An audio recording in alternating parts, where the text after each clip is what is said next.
Ito guys, so kaya hirap na hirap tayo magpaandar. Dahil dito ginawa na natin lahat-lahat. May kuryente na siya. Dahil dito guys, ayan. Yung gasolina na to, ayan. Itong gasolina na to, kala mo natural na gasolina. Pero may halo siyang langis. Parang tuti yata hinalo eh. Hindi talaga siya haandar. Hindi ano. Ayun, kita niyo guys. Nagmamantika oh. Ayan. Oh, ayan oh. Mantika yan eh. Langis yan.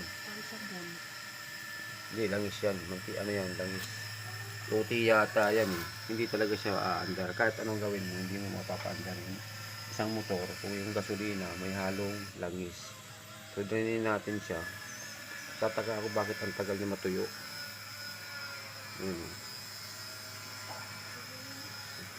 Magmamantika siya. O, yun nagsisebo.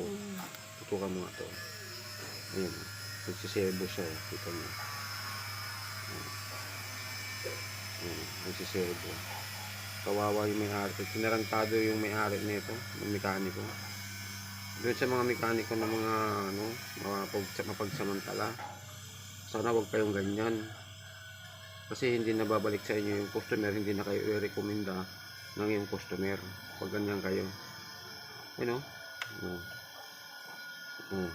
Ayun o. Mantika yan o. Gisebo. Bawat patak sebo. Kung titingnan mo dito, akala mo natural na ano siya, na gasolina. Dito sa clear na to. Pero pag pinatak mong ganyan,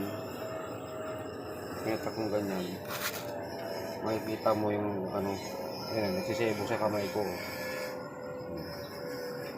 Kita mo yung ano niya. Ayan o.